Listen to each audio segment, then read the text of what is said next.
Cursus académique danse 18h en direct sur nos antennes. L'Université du Sahel célèbre ses étudiants à travers la sortie de 2 promotions, la cérémonie de graduation à suivre en début d'édition.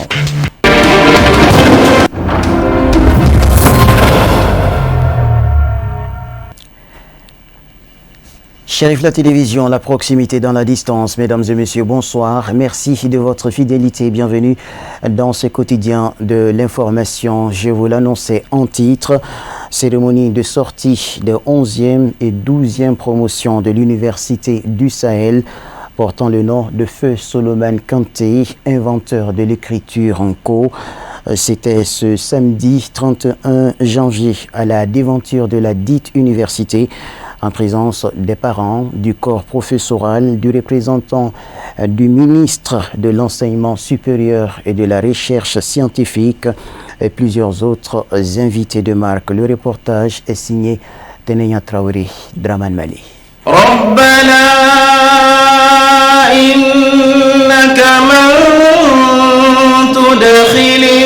Cette cérémonie solennelle marquant la fin du cursus scolaire de 261 étudiants de licence aujourd'hui, selon le système LMD, porte désormais le nom de Feu Solomon Kanté, une personnalité exceptionnelle.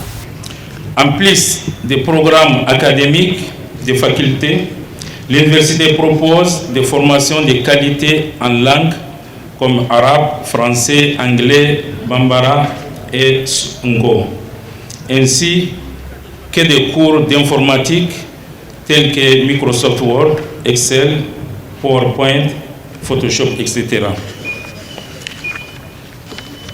Chers invités, les 2 promotions portent le nom d'une figure marquante de la vie culturelle de l'Afrique de l'Ouest et du monde. Karamogo Solomon Kanté, inventeur de l'alphabet Nko et auteur des ouvrages sur l'histoire de l'Afrique. L'université a eu l'honneur d'être parrainée par une personnalité éminente pour cette cérémonie, Karamogo Mahmoud Bamba, spécialiste reconnu de l'écriture Nko au Mali et à l'international. Chers invités, avant de terminer, je saisis cette occasion pour féliciter les sortants et les sortantes et je prie Allah de vous faire réussir dans votre vie professionnelle en œuvrant au service de votre pays et de votre nation. Un immense honneur pour le porte-parole des diplômés de la faculté des études islamiques et de la langue arabe, d'informatique et des sciences juridiques et économiques après 2 nuits blanches passées. Selon lui, ce diplôme n'est pas seulement un papier, il est la preuve de leur résilience, leur curiosité et leur détermination à apprendre. Mahatma Gandhi nous rappelait, soyez les changements que vous voulez voir dans le monde.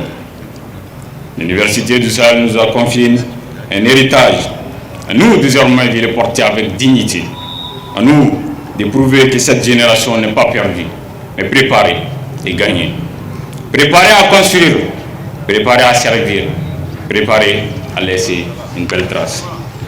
Pour conclure, permettez-moi de dire au nom de mes camarades et au mien propre, merci. Merci à nos familles, merci à nos enseignants, merci à l'ONG Al-Farouk, merci à toute l'administration de l'Université du Sahel, particulièrement aux doyens de la faculté, et singulièrement aux doyens de la faculté informatique, M. Mori Diaguité, pour son engagement, sa vision, son leadership. Le parrain de la cérémonie et le représentant du ministère de l'Enseignement supérieur et de la Recherche scientifique ont adressé leurs vifs remerciements au corps professoral qui, tout au long de cette aventure scolaire, n'ont ménagé aucun effort pour la réussite des étudiants. Mesdames et messieurs, depuis sa création en 2011, l'Université du Sahel, distinguée par sa contribution significative à la formation des ressources humaines de qualité, le ministère de l'Enseignement supérieur et de la Recherche scientifique salue et encourage les efforts soutenus de cette institution notamment en matière de professionnalisation, des formations et d'éducation entre enseignement et besoins du marché. Présentation du résumé de 2 thèmes en informatique et économie, suivi des remises symboliques des trophées et des tableaux à des personnalités présentes, le tout couronné par la remise des diplômes aux 3 premiers des différentes facultés ont été les temps forts de cette cérémonie. La ville de Bamako a accueilli ce jeudi la cérémonie d'ouverture de l'évasion olfactive. L'événement promet de ravir les sens et de transporter les visiteurs dans un monde de parfums exceptionnels. L'exposition qui se tient jusqu'au 1er février a réuni plusieurs exposants présentant des encens de haute qualité et bien d'autres produits olfactifs. Le reportage avec Khadija Traoré et Draman Malé. L'évasion olfactive est une invitation à l'évasion sensorielle où chaque parfum raconte une histoire et éveille des souvenirs précieux. Les visiteurs ont pu découvrir des destinations olfactives et choisir la manière dont ils souhaitent que ces parfums enchantent leur quotidien. Occasion propice pour les exposants de présenter leurs produits et de partager leur passion pour les encens et les parfums exceptionnels. Moi j'ai des parfums proprement dit les Ousoulanji, voilà, pour proposer à ma clientèle. Sinon ma boutique se trouve à Kalabankoura. J'ai beaucoup de produits là-bas, mais ça c'est un contexte dans lequel on nous a mis. Donc ça c'est les senteurs, ça c'est les guénis pour la maison. Ça adoucit la maison, ça rend l'odeur de la maison agréable et tout. Pour les accessoires, ce sont des trucs traditionnels, ça vient de chez nous. Donc je l'ai appris à ma maman. Voilà. Donc ça, accessoire, il n'y a pas d'essence. C'est comme mari et femme. Les exposants ont présenté leurs produits et partagé leur passion pour les encens et les parfums exceptionnels. Même avec un petit budget, chacun peut participer à cette dynamique de solidarité économique, ont-ils déclaré, appelant les clients à venir découvrir les produits olfactifs de qualité. Les prix sont abordables et ça, par exemple, ça c'est un kit, un petit kit de senteur. Là où il y a l'huile parfumée, il y a le gomomougou, il y a le spray aussi. Donc les 3 à 10 000 et c'est pas mal, c'est pas cher aussi. Donc venez seulement et puis venez acheter, venez nous soutenir. Donc j'appelle tout le monde de venir assister à notre vente privée. Il y a des pépites ici, des merveilles ici, vous-même vous voyez, non? Comme c'est la première édition, les gens ne connaissent pas trop. On vous appelle à venir. Nous sommes là. Au-delà des échanges commerciaux, cette première édition de l'évasion olfactive est une expérience unique qui permet de voyager à travers les sens sans quitter Bamako. Évasion olfactive, c'est une exposition vente, une rencontre des acteurs de senteurs, c'est-à-dire oussoulan, parfums, huile essentielle, huile de corps, les sprays, les parfums qu'on met dans la maison et tout. Donc c'est un partage d'expérience entre les différents acteurs de ces différents profils-là. C'est vraiment la valorisation de l'industrie olfactive. C'est mettre en avant l'industrie olfactive parce que l'industrie de Oussoulan est en train de prendre une ampleur tellement importante que nous pensons que c'est minimisé. Donc nous, vraiment, on a voulu créer un espace où vraiment on peut mettre ces acteurs-là ensemble pour créer un espace de cohésion, d'échange, de partage d'idées et de partage d'expériences. C'était un événement à ne pas manquer pour tous les amateurs de parfums et de voyages sensoriels. L'actualité nationale se poursuit en direct sur nos antennes. Les responsables de la société Sokolafia ont organisé le samedi 31 janvier une cérémonie de récompense destinée à sa clientèle. L'événement, tenu en présence des partenaires de l'entreprise, a été marqué par la remise d'attestations de reconnaissance et de titres fonciers aux heureux bénéficiaires. Voyons tout cela avec Mamadou Ben Cherif Soumano et Bakary Traoré. Cette cérémonie a été initiée par les responsables de la société Soko Lafia afin de procéder à la remise officielle de titres fonciers aux clients ayant entièrement réglé l'achat de leur terrain. Un moment de grande satisfaction pour les bénéficiaires qui n'ont pas caché leur joie et leur reconnaissance envers la société pour le respect de ses engagements et la transparence dans les démarches. Oui, je suis très satisfait. Parce que c'est des personnes de confiance qui nous ont ouvert une porte qu'on n'avait pas auparavant par rapport au terrain au Mali, tout ça. Parce qu'avant, c'est vrai que il y avait beaucoup de fraude par rapport à tout ça. Maintenant qu'eux ils sont là, on a réussi à trouver un bon terrain d'entente pour que tout ça se passe bien. Le message que moi j'ai à lancer, c'est que tous les membres de la diaspora qui veulent investir, que ce soit au Mali, soit au Sénégal ou bien en Côte d'Ivoire ou quoi, je trouve que Soko Lafia est un bon partenaire de confiance et qui n'hésite pas à les contacter pour fructifier leur avenir. Selon l'initiateur de la société Soko Lafia, l'objectif principal de l'entreprise est de pallier les nombreuses difficultés auxquelles sont confrontées les personnes souhaitant acquérir un terrain en vue de construire une maison. Il a par ailleurs lancé un appel aux autorités compétentes afin que les procédures administratives liées à l'obtention des documents fonciers puissent être simplifiées et accélérées. Alors Soko Lafia, c'est une entreprise en fait qui opte en faveur des Maliens de la diaspora dans tout ce qui est leur investissement en immobilier au Mali, que ce soit l'achat des terrains en titre foncier, que ce soit le traitement des problèmes administratifs ou juridiques, la construction avec une possibilité de paiement en plusieurs fois, ou la location, que ce soit la location classique ou la location meublée. Donc dans cette optique-là, nous nous déplaçons un peu partout en Europe pour directement aller rencontrer les clients, leur donner leurs documents en main propre, au lieu de passer en fait par tel ou tel intermédiaire ou qui ne sont même pas reconnus ou qui n'ont aucun agrément légal sur le territoire malien. C'est un petit conseil pour les Maliens de la diaspora, vu que moi-même j'ai vécu dans la diaspora depuis presque bientôt 15 ans maintenant.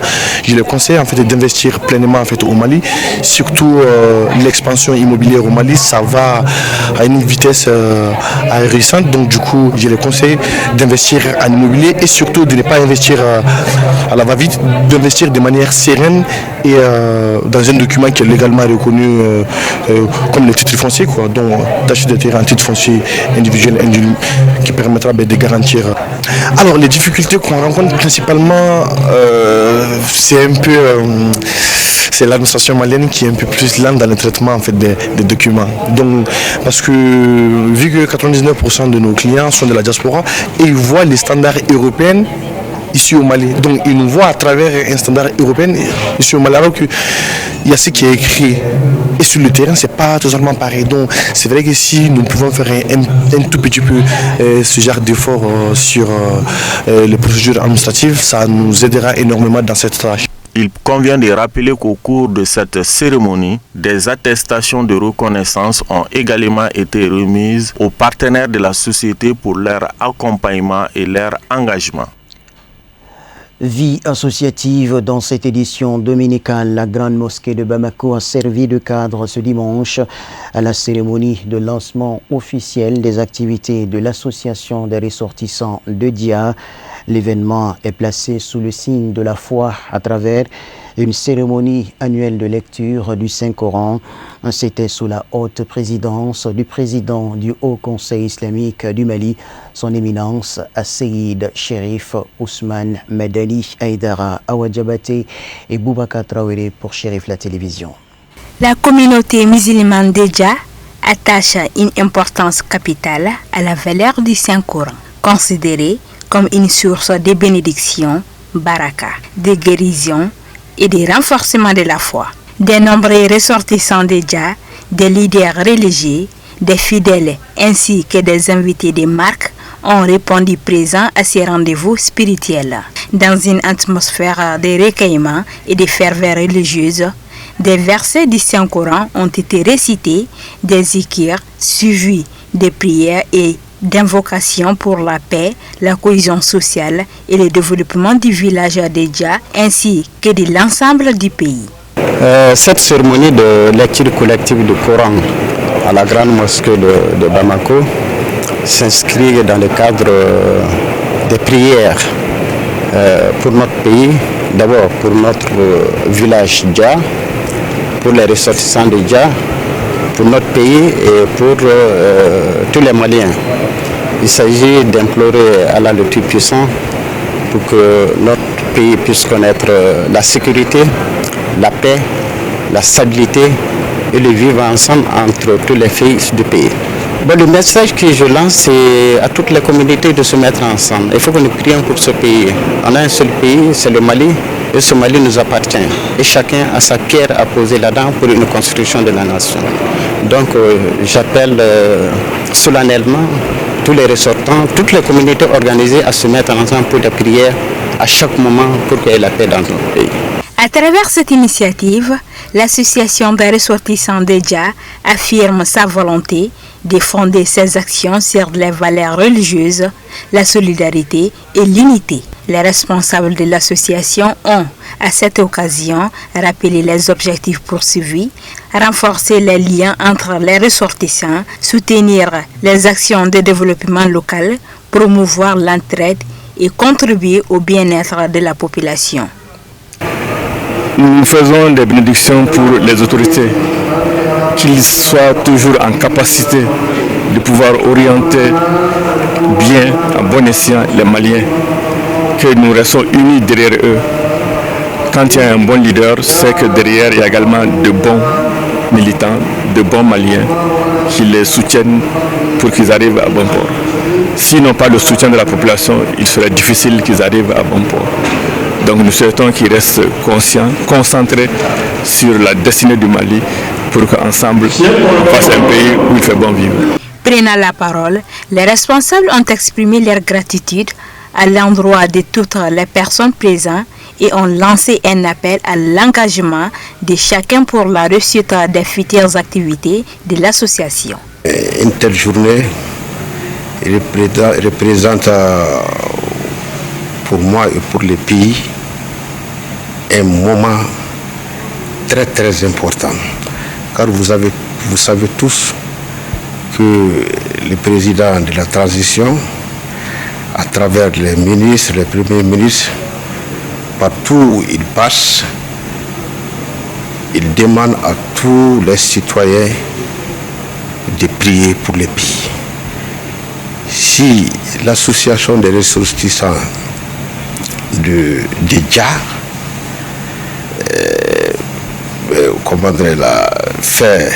fait cet acte dans ce sens, nous ne font que remercier pour dire qu'ils ont fait ce qu'ils doivent faire. Cette cérémonie de lecture du Coran marque ainsi un départ symbolique pour l'association des ressortissants de Dja qui entend inscrire ses actions dans une dynamique de paix, de fraternité et de développement durable. La cérémonie a été sanctionnée par la lecture du Saint-Coran et des bénédictions en présence d'Asseïd Chérif Ousmane Madan Aïdara, président du Haut Conseil islamique du Mali, guide spirituel des Ansars. Une forte délégation de l'association Guinadogon International établie en Guinée équatoriale a effectué une visite de courtoisie auprès du fils du guide spirituel des Ansars, Seyyid Chérif Ahmed Tidjan Aïdara, comme vous l'apercevez en image. La rencontre s'est tenue ce vendredi 30 janvier 2026 à la résidence chérifienne de Bata. Le commentaire est signé Khadija Traoré.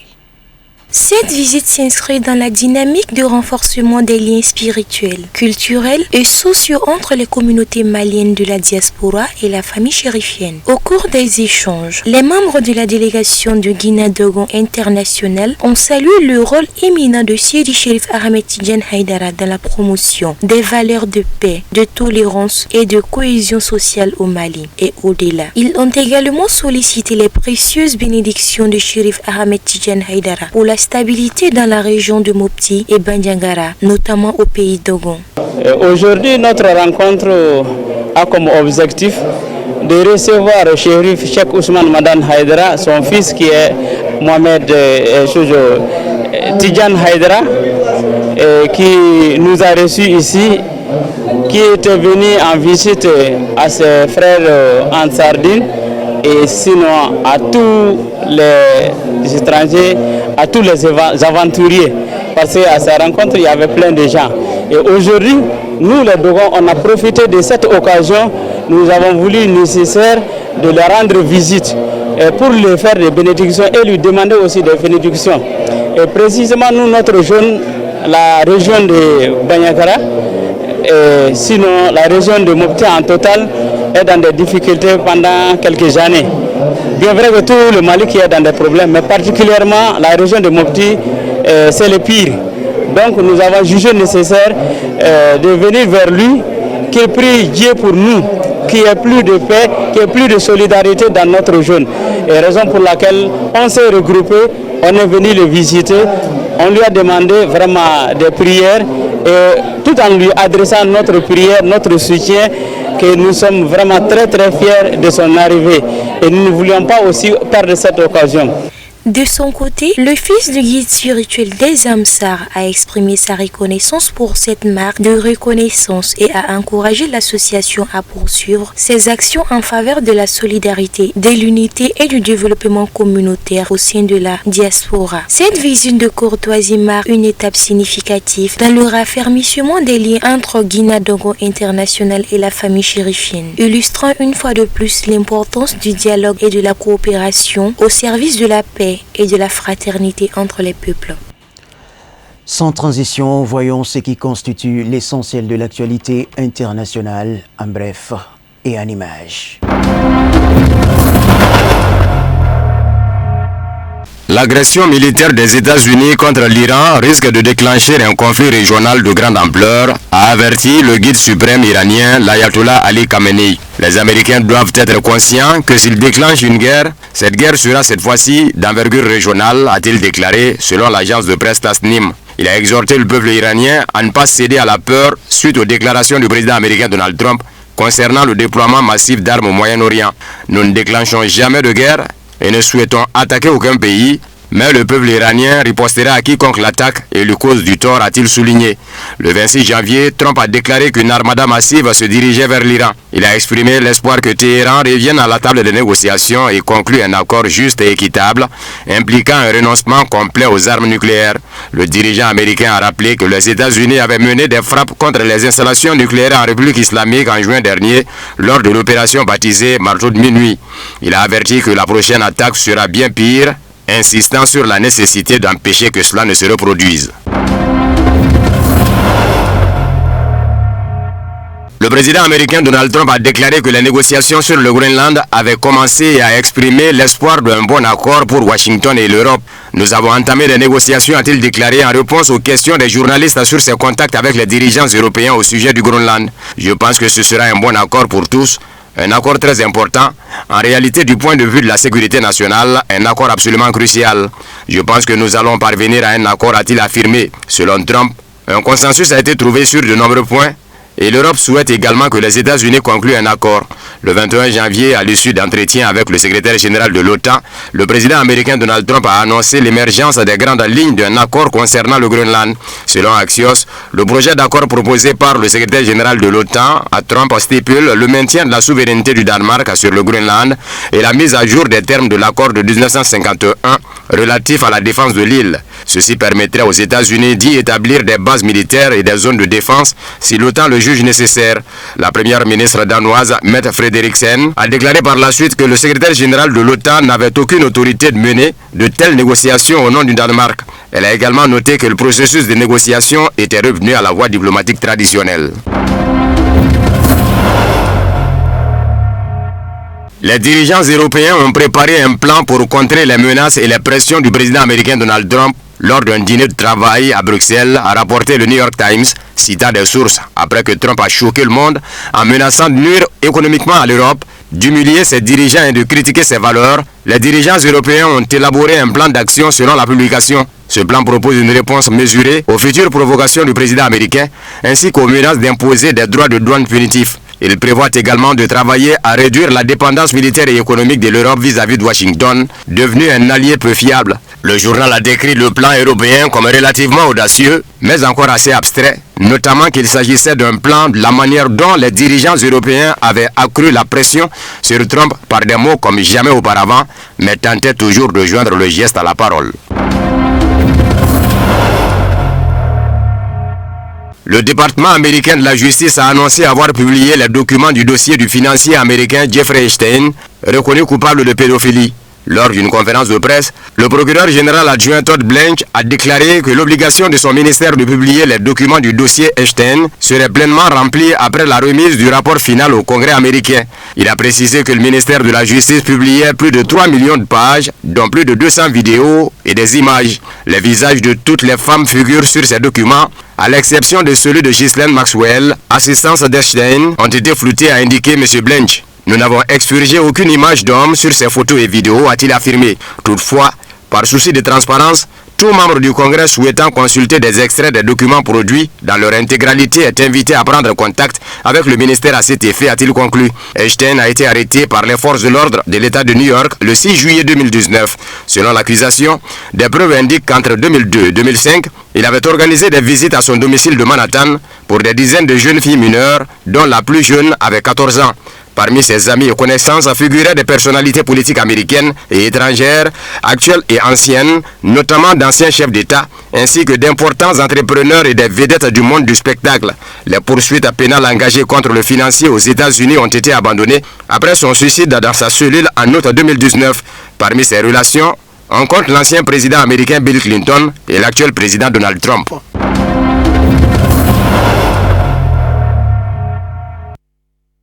Là, c'est la fin de cette édition d'information. Merci à vous de l'avoir suivi.